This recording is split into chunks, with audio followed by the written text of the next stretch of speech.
Frère Joseph, moi j'étais le premier bénéficiaire, on peut dire, de cette sainte doctrine où on a le baptême immédiat, grâce à Dieu. Et c'était vraiment pour moi, j'étais avec mon péché, j'étais une nature nouvelle et je ne m'y attendais pas. Moi, quand j'étais baptisé, c'était juste parce que j'avais la foi en Jésus-Christ, sans plus. Et je connaissais rien de la doctrine, ni du peuple magnifique et merveilleux qui est autour de moi, qui est le peuple haïtien. Je ne connaissais rien de tout ça. Mais la transformation a eu lieu, je suis senti une nouvelle créature, comme une force, chacun selon sa foi lorsqu'il est baptisé, je pense, qu'une force qui est partie de moi, je suis sorti de l'eau léger comme un oiseau. Maintenant, j'ai eu la chance et l'honneur, pendant 2 ans, de faire Zoom avec toi, et après, j'ai eu la chance, grâce à Jules, qui vit maintenant au Canada, tu m'as appris, de connaître l'assemblée, ici, là.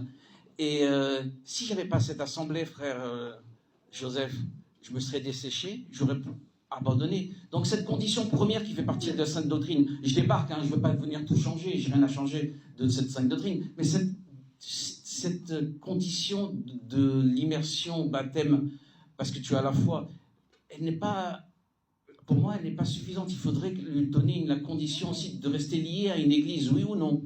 Sinon, il se perd. Je ne vous aurais pas trouvé, j'aurais été orphelin aujourd'hui. Orphelin et je serais retourné sur mon vomi avec les juifs qu'aujourd'hui j'ai pris mes distances.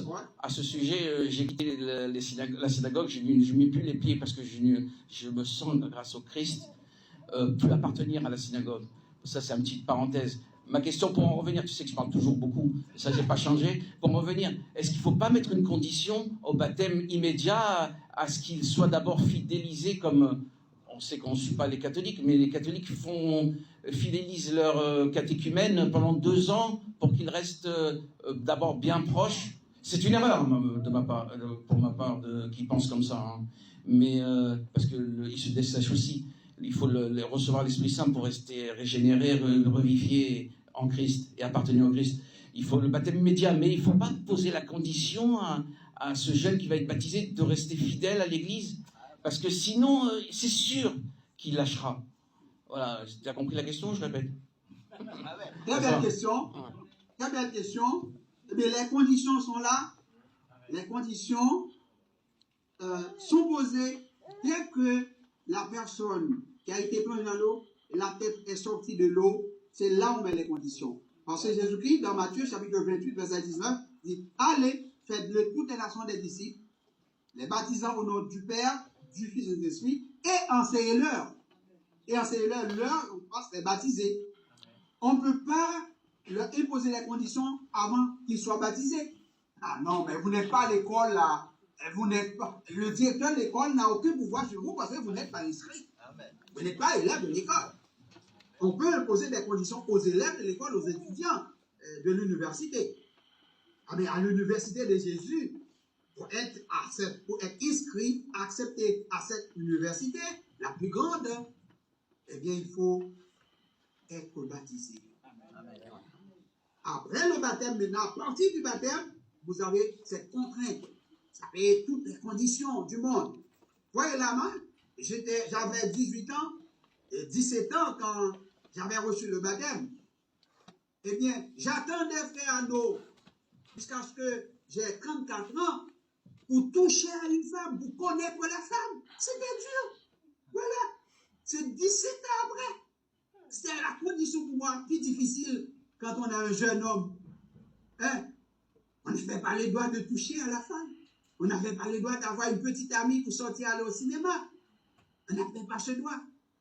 Pour moi, étant que j'étais un homme, rien que j'étais, frère Lébrun, c'était Dieu pour moi.